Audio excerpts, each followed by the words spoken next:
देखो सम्स लिखा हुआ है, which of the following is the largest fraction, यानी ए बी सी डी में से कौन सी फ्रैक्शन ऐसी है जो सबसे बड़ी है। बड़ी फ्रैक्शन बतानी है आपको, तो आप इसको बगैर कैलकुलेशन के भी बता सकते हैं, देख के बता दोगे। तरीका क्या है, तरीका सुनो। सबसे पहले हम देखेंगे, यहाँ देखो न्यूमरेटर छोटा है, डिनोमिनेटर बड़ा है। न्यूमरेटर छोटा है, डिनोमिनेटर बड़ा है। न्यूमरेटर छोटा है, डिनोमिनेटर बड़ा है। सेम टू सेम यहाँ पर भी है, न्यूमरेटर छोटा है, डिनोमिनेटर बड़ा है। पहले हमने ये देख लिया, सब जगह न्यूमरेटर छोटा है, डिनोमिनेटर बड़ा है। अब दूसरा स्टेप, इन दोनों के बीच का डिफरेंस कितना है? 1 इन दोनों के बीच का डिफरेंस 1 इन दोनों का अंतर 1 1 इन दोनों का डिफरेंस 2 2। तो पहला स्टेप ये समझ लो, अगर न्यूमरेटर छोटा हो, डिनोमिनेटर बड़ा हो और उनके बीच का अंतर यानी डिफरेंस ज्यादा हो, तो वो फ्रैक्शन सबसे छोटी मानी जाएगी। ये छोटी हो गई है ना।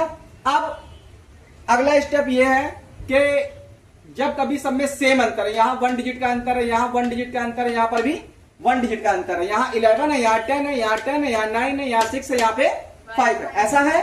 तो जितना जिसका बड़ा न्यूमरेटर और डिनोमिनेटर होगा वो फ्रैक्शन उतनी ही बड़ी होगी। फिर से बोल रहे हैं, अगर सबका डिफरेंस सेम है, सबके न्यूमरेटर और डिनोमिनेटर का डिफरेंस सेम है, तो जिस फ्रैक्शन में न्यूमरेटर और डिनोमिनेटर सबसे बड़ा होगा वही फ्रैक्शन सबसे बड़ी होगी, और जिसका न्यूमरेटर डिनोमिनेटर सबसे छोटा होगा वो फ्रैक्शन सबसे छोटी होगी। जैसे यहाँ पर ये है, ठीक है ना, तो ये छोटी बनी और ये वाली बड़ी बनी, लेकिन सबसे छोटी ये बनी और सबसे बड़ी ये बनी। किसी को दिक्कत?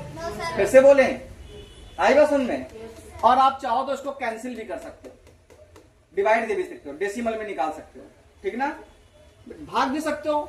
जैसे कि तुम यहाँ भाग दोगे 0.9 आ जाएगा, फिर इसमें डिवाइड दोगे तो पॉइंट में आएगा, ऐसे करके भी कर सकते हो। लेकिन अगर तुम रूल याद करते हो तो रूल ये है कि अगर डिनोमिनेटर सबके छोटे हैं, डिनोमिनेटर सबके बड़े हैं, तो सबसे बड़ा न्यूमरेटर और सबसे बड़ा डिनोमिनेटर वाली फ्रैक्शन सबसे बड़ी होती, ये याद करना, ठीक है।